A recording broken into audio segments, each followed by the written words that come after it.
திரு அண்ணாமலையார் கோவில் அப்படின்னும் திருவண்ணாமலை அருணாச்சலேஸ்வரர் கோவில் அப்படின்னும் அறியப்படக்கூடிய தலம் தான் சிவபெருமானின் பஞ்சபூத தலங்கள்ல ஒன்றா இருக்கக்கூடிய அக்னி தலம். இது தேவார பாடல் பெற்ற தலங்கள்ல நடுநாட்டு தலம் அப்படின்னு சொல்லப்படுது. திருவாசக தலங்கள்ல ஒன்று அப்படிங்கிற பெருமையினையும் கொண்ட தலம் இதுதாங்க. இந்த தலத்தின் மூலவர் அருணாச்சலேஸ்வரர் அப்படின்னும் அம்பிகை உண்ணாமுலையாள் அப்படின்னும் அழைக்கப்படுறாங்க. பிரம்மாவிற்கும் திருமாலுக்கும் தங்களுக்குள்ள யார் பெரியவங்க அப்படிங்கிற மாதிரியான வாக்குவாதம் எழ ஆரம்பிச்சிருக்கு. இடையில நெருப்பு பிழம்பு தோன்ற நம்மில் யார் இதன் அடியையும் முடியையும் கண்டுபிடிப்பாங்களோ அதுல அவங்க தான் கண்டுபிடிக்கிறவங்க பெரியவங்கன்னு வச்சுக்கலாம் அப்படின்னு சொல்லிட்டு 2 பேரும் போட்டியை துவங்கியிருக்காங்க. அதற்கு பிறகு பாத்தீங்கன்னா அதனுடைய அடியைக்கான திருமால் வராக வடிவம் எடுத்து நிலத்தினை குடைந்து போயிருக்காரு. பல ஆண்டுகள் பயணம் செஞ்சும் கூட அதனுடைய அடியை காண இயலாம திருமால் திரும்ப வர ஆரம்பிச்சிருக்காரு.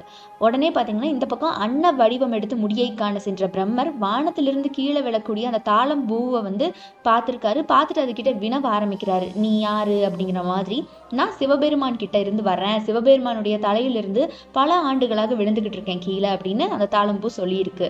அதனால பாத்தீங்கன்னா நீ என்ன பண்ற, திருமால் கிட்ட போய் நான் இந்த நெருப்பு பிழம்பாக நின்ற சிவனுடைய முடியை கண்டுட்டேன்னு சொல்லணும் அப்படின்னு சொல்லிட்டு பிரம்மர் வேண்டி கேட்டுக்கிறாரு.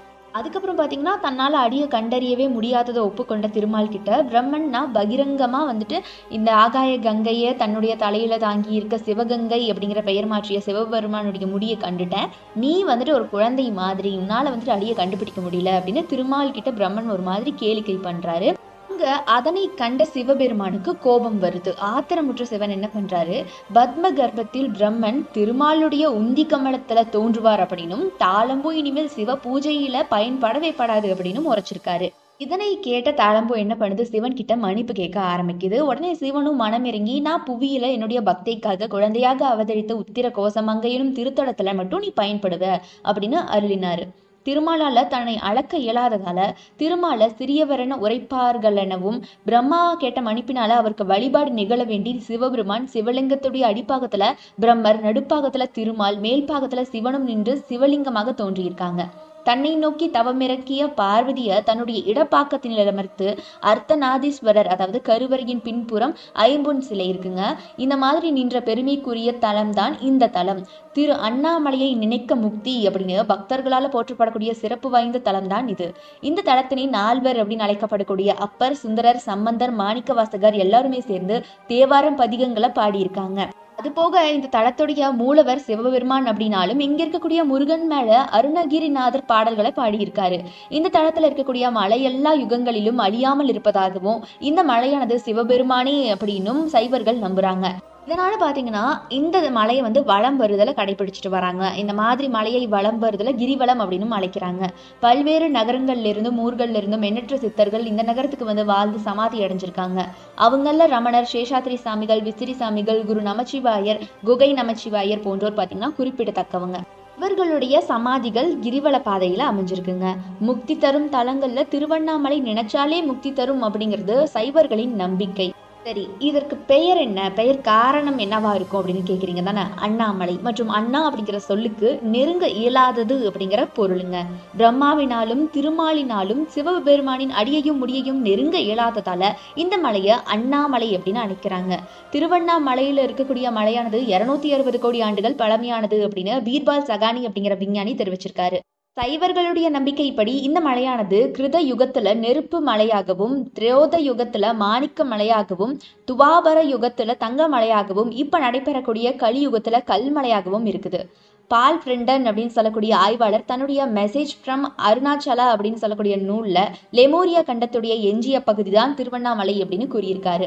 இந்த கோயிலுடைய அமைப்பு பற்றி சொல்லணும் அப்படின்னா 24 ஏக்கர் பரப்பளவில் அமைஞ்சிருக்கக்கூடிய இந்த கோயில் 6 பிரகாரங்களையும் 9 ராஜகோபுரங்களையும் கொண்டதுங்க. இந்த கோயில் மலையடிவாரத்துல இருப்பது சிறப்பு அப்படின்னு சொல்லப்படுது. அதுபோக இந்த சிவாலயத்துல 142 சந்நிதிகள், 22 பிள்ளையார்கள், 306 மண்டபங்கள், 1000 தூண்களை கொண்ட ஆயிரங்கால் மண்டபம், அதன் அருகே இருக்கக்கூடிய பாதாள லிங்கம், 43 செப்பு சிலைகள், கல்யாண மண்டபம், அண்ணாமலையார் பாத மண்டபம் எல்லாமே அமைஞ்சிருக்கு. அண்ணாமலையார் கோயில்ல 9 கோபுரங்கள் இருக்கு. அவைகள்ல பாத்தீங்கன்னா ராஜகோபுரம், பே கோபுரம், அம்மணியம்மன் கோபுரம், திருமஞ்சன கோபுரம், கிளி கோபுரம், வல்லால மகாராஜா கோபுரம் இதெல்லாமே குறிப்பிடத்தக்கது. தெற்கு கட்டை கோபுரம், வடக்கு கட்டை கோபுரம், மேற்கு கட்டை கோபுரம் எல்லாமே கோபுரங்கள் அப்படின்னு சொல்லப்படுது. இந்த சிவாலயத்துல 306 மண்டபங்கள் இருக்குங்க. அதுல 1000 கால் மண்டபம், தீப தரிசன மண்டபம், 16 கால் மண்டபம், புரவி மண்டபம், 7ஆம் திருநாள் மண்டபம் எல்லாமே அடக்கம். சிவபெருமான் இந்த தளத்துல சுயம்பு மூர்த்தியாக இருக்காரு. இந்த தளத்துல இருக்கக்கூடிய மலையே சிவலிங்கம் அப்படிங்கிற நம்பிக்கை இன்னைக்கு வரைக்கும் உலா வந்துகிட்டு இருக்கு. அம்மன் உண்ணாமலையம்மை அப்படின்னு அழைக்கப்படுறாங்க. முருகன், விநாயகர், அர்த்தநாதீஸ்வரர், பெருமாள், பைரவர், பிரம்மலிங்கம், பாதாள லிங்கம் எல்லா சன்னதிகளுமே இங்க இருக்கு. அது போக தீர்த்தங்கள் அப்படின்னு குறிப்பிடணும்னா சிவகங்கை தீர்த்தமும் பிரம்ம தீர்த்தமும் தனி சிறப்பு. இந்த கோவில்ல 6 கால பூஜை தினமும் நடைபெறுது. பஞ்சபர்வ பூஜைகளும் சுக்கிரவாரம் மற்றும் சோமவார பூஜைகளும் நடைபெறுது. பஞ்சபர்வ பூஜைகள் அப்படின்னு அழைக்கப்படக்கூடியது பாத்தீங்கன்னா அமாவாசை, கிருத்திகை, பிரதோஷம், பௌர்ணமி, சதுர்த்தி பூஜைகள். குழந்தை இல்லாதவர் திருவண்ணாமலையை கிரிவலம் வந்து தங்களுக்கு குழந்தை பிறக்க அண்ணாமலையை வேண்டுறாங்க. அப்படி குழந்தை பிறந்தால் கரும்பு தொட்டிலினை இட்டு மறுபடியும் கிரிவலம் வந்து வேண்டிக்கிறாங்க. இந்த மாதிரி கரும்பு தொட்டிலிடுவது அப்படிங்கிறது இந்த கோயிலுடைய முக்கிய நேர்த்தி கடன்கள்ல ஒண்ணு. அண்ணாமலையார் கோயில்ல ஆண்டுதோறும் 4 பிரம்மோற்சவங்கள் நடைபெறுது. ஆனி மாத பிரம்மோற்சவம். ஆனி மாத பிரம்மோற்சவம் அப்படிங்கிறது தட்சநாய பிரம்மோற்சவம் அப்படின்னு அழைக்கப்படுது. கொடியேற்றத்தோட தொடங்கக்கூடிய இந்த விழா அண்ணாமலையார், உண்ணாமலை அம்மனுக்கு சிறப்பு அபிஷேக ஆராதனையும், பராசக்தி அம்மன், விநாயகர், சந்திரசேகரர் சாமிகளுக்கு பூஜைகளும் செய்யப்படுது. அதுபோக விநாயகர் மற்றும் சின்னநாயக்கர் அம்மன், சந்திரசேகரர் வீதியுலா, ஆயிரங்கால் மண்டபத்துல நடராஜர் எழுந்தருளுதல், ஆணி திருமஞ்சனம் அப்படின்னு சொல்லிட்டு எல்லாமே நடைபெறுது. இரண்டாவது மாசி மகம் தீர்த்தவாரி. வல்லாள ராஜாவுடைய மகனாக சிவபெருமானே பிறந்ததாக ஒரு தொன்மை கதை இருக்குங்க. இதன் காரணமாக வல்லாள மகாராஜாவின் திதிய சிவபெருமானே அளிக்கிறாரு அப்படின்னு சொல்லப்படுது. இந்த நிகழ்வினைத்தான் மாசி மகம் தீர்த்தவாரி அப்படின்னு அழைக்கிறாங்க. மூன்றாவதாக ரொம்பவே சிறப்பான நம்ம எல்லாருக்கும் ரொம்பவே தெரிஞ்ச கார்த்திகை தீபம். கார்த்திகை தீப நாளை ஒட்டி கார்த்திகை தீப பிரம்மோற்சவ திருவிழா அண்ணாமலையார் கோவில்ல நடைபெறுது. இதுல 10 நாட்கள் உற்சவர்களின் ஊர்வலங்களும் 3 நாள் தெப்ப திருவிழாவும் அதனை அடுத்து பாத்தீங்கன்னா சண்டிகேஸ்வரர் உற்சவமும் நடைபெறுது. சிவபெருமான் கார்த்திகை மாத கிருத்திகை நட்சத்திரத்துல திருமால் பிரம்மன் இருவருக்கும் அக்னி வடிவமாக காட்சி தந்தாரு. இந்த நாள்லயே தீப திருநாள் கொண்டாடப்படுது. அன்னைக்கு அதிகாலையில அண்ணாமலையார் சந்நிதியில ஒரு தீபம் ஏற்றி அதன் மூலம் மேலும் 5 தீபங்கள் ஏற்றி பூசை செய்வாங்களாம். அதற்கப்புறமா அந்த தீபங்களை ஒன்றாக்கி அண்ணாமலையார் அருகில் வச்சிருவாங்களாம். இதனை ஏகன் அநேகனாகி அநேகன் ஏகனாகுதல் அப்படிங்கிற தத்துவம்னு சொல்றாங்க. பரம்பொருளான சிவனே பல வடிவங்களாக அருளுகிறார் அப்படிங்கிறதே இந்த நிகழ்ச்சியின் உட்கருத்து. நாலாவதா பரணி தீபம். 10ஆம் நாள் அதிகாலை 4 மணிக்கு மூலவர் கருவறை முன் மிகப்பெரிய கற்பூர கட்டியில ஜோதி ஒளியேற்றி தீபாராதனை காட்டி அதுல ஒற்றை தீபம் ஏற்றுவாங்க. இந்த ஒற்றை நெய் தீபத்தால நந்தி முன் 5 பெரிய அகல் விளக்கு ஏற்றுவாங்க. அதற்கப்புறமா உண்ணாமலை அம்மன் சந்நிதியிலும் 5 பெரிய அகல் விளக்குல தீபம் ஏற்றுவாங்க.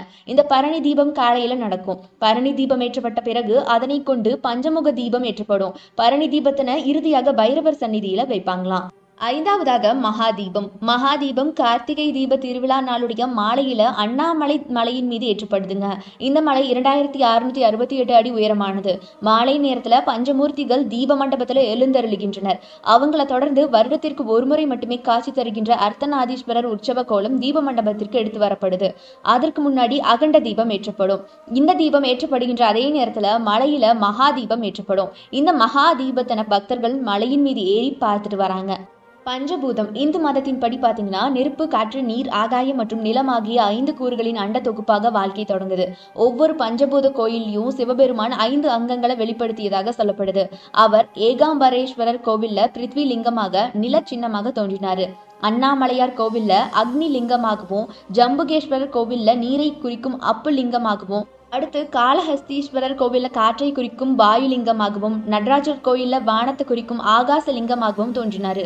இந்து புராணங்கள்ல பார்வதி தேவி சிவபெருமானின் கண் இமைகளை சிறிது நேரம் மூடினாங்களாம். ஒரு வினாடியின் ஒரு பகுதியே இருந்த போதிலும் கூட அந்த வினாடியில பிரபஞ்சத்துல இருக்கக்கூடிய அனைத்து ஒளியும் மறைஞ்சு பல ஆண்டுகளாக பிரபஞ்சம் இருள மூழ்குச்சான். அதற்கப்புறமா தேவியும் மற்ற தேவர்களும் தவம் செஞ்சாங்களாம். சிவபெருமான் அதற்கப்புறமா ஆணிமலை மலையின் உச்சியில எரியும் நெருப்பு தூணாக தோன்றி பிரபஞ்சத்திற்கு ஒளியை மீட்டெடுத்தாராம். அதுக்கப்புறமா அவர் பார்வதியுடன் இணைந்து சிவனின் பாதி பெண் பாதி ஆண் வடிவமான அர்த்தநாதீஸ்வரரை உருவாக்கினாராம். அண்ணாமலை அல்லது சிவப்பு மலை அண்ணாமலையார் கோவிலுக்கு பின்னால அமைஞ்சிருக்குங்க. மற்றும் அதனுடன் இணைக்கப்பட்டிருக்கக்கூடிய மலையானது தூய்மையானது.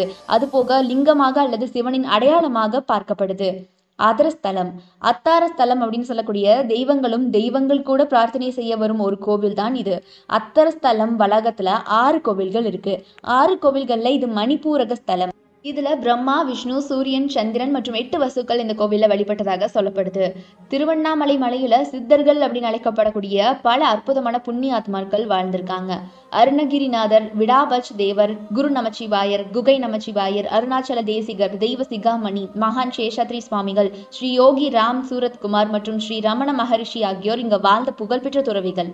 கோயிலும் அதை சுற்றி இருக்கக்கூடிய மலைகளும் பல பெரிய ஆன்மீக தலைவர்களுடைய வாழ்க்கை கதைகளோட பின்னி பிணைஞ்சிருக்கு இன்னைக்கு வரைக்கும்.